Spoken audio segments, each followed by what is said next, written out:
Pagkahatid ko nga kay Afam sa airport, kinabukasan naman, dadalhin namin yung e-bike namin sa pagawaan para ipaayos kasi kailangan nang palitan yung mga bakal dahil nga tanggal na nga yung bubong. Sa kapatid nga sana ni Tita Tess, yun nga lang kasi sobrang layo ng sukat, baka hindi na rin talaga aabutin or baka matumba yung bubong. Kaya naghanap na lang nga si Carlos ng mas malapit nga dito sa bahay para hindi rin kami mahirapan magdala. 2,500 nga yung kontrata niya para nga magawa. Yung plano nga dito sa e-bike namin, papalitan na lahat ng bakal. Kasi nagrupukan na talaga yung mga pinagdugtungan ng welding. Kami na nga yung bumili ng bakal, 2 bakal nga yung pinabili at bukod pa nga yun sa binayaran nga namin na 2,500. Pagkabili nga namin na i-deliver din naman agad yung mga materyales. Then yung gagawa nga, pinababalikan na nga lang sa amin mga 2 or 3 araw. Kaya po sa mga nagme-message po sa page ng Biryani, pasensya na po kung hindi po makapag-deliver kasi nga po inaayos pa nga po yung e-bike. Alas 6:30 naman ng gabi, may usapan kami ng mga kapatid ko na magkikita-kita nga kami ngayon dahil kakain nga kami sa seafood restaurant. Matagal na rin nga namin tong pinagplanuhan. Ang usapan nga namin, kami lang talagang 5 magkakapatid. Pero sinama na nga namin si Geraldine, pati na rin nga yung pamangkin kong si Jinea. Dito nga pala to sa may Tidy's Inihaw Restaurant sa may San Pedro. Pagkababa nga namin, nagpicture muna yung 2 kong kapatid tsaka yung pamangkin ko, pati na rin nga si Geraldine. Kami naman ni Merinel, pumasok na muna kami sa loob para i-check yung pinareserve namin na pwesto. Maaga pa lang kasi nagpabook na kami, then nagbayad na nga lang kami ng 1,000 pesos. Matagal na nga namin na usapan na kakain nga kami sa labas, kaming 5 nga. Then napag-usapan nga namin kung ano yung kakainin kasi nga mostly kapag kaming 5, sangyupsal nga yung lagi namin kinakainan. This time nga, puro seafoods nga yung cravings ng mga kapatid ko. Kaya dito nga kami napunta. Party Boodle nga yung pinili nga namin. Yung haba nga nito, umabot din siya ng 5 feet. 4,999 nga yung price niya. Nagdagdag din nga kami ng isang bilao ng buttered shrimp. Yung price niya 999 naman. Buti nga nakapagpabook nga kami ng maaga kasi nga pagdating nga namin talagang naka-ready na siya. Nag-add nga lang nga kami ng drinks kasi hindi pa kasama nga yung inumin dito. Recommendable nga tong restaurant na to lalo na nga kapag may mga event tulad ng mga birthday at binyag at kung ano-ano pa nga. Kasi nga yung siniserve nga nila pang maramihan. Hindi pa nga muna kami nagsimulang kumain kasi yung kapatid kong si Elena hindi namin kasabay papunta dito dahil nga may trabaho pa siya. Parang mga 15 minutes din nga kaming nag-antay sa kanya. Pinabook na nga lang nga namin siya ng joyride para nga mas mabilis siyang makarating nga dito. Nagbibiruan nga kami na naglalaway na nga kami sa kaharap nga naming pagkain. Kasi sino ba naman kasi talaga yung hindi matatakam sa ganitong klase ng pagkain. Mga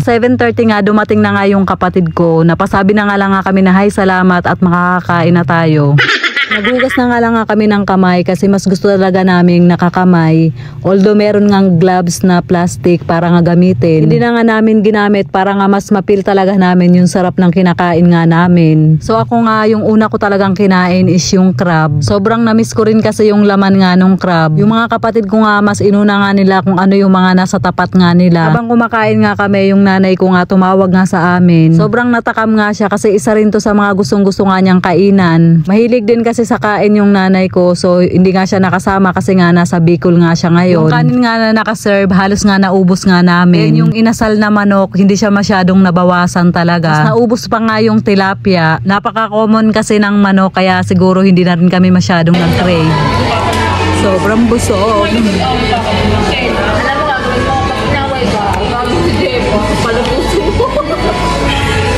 Tapos disaster mangyari.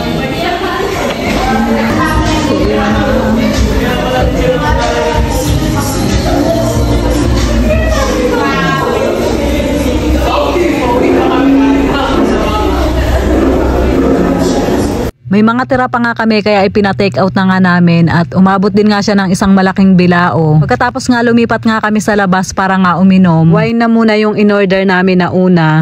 Hi guys, try this, super sarap. Nagkampay nga muna kaming magkakapatid, then nagpa-picture nga kami. Si Rinalyn nga yung pinakapunso nga sa amin. Tuwang-tuwa nga siya kasi hindi raw disposable glass yung hawak nga namin.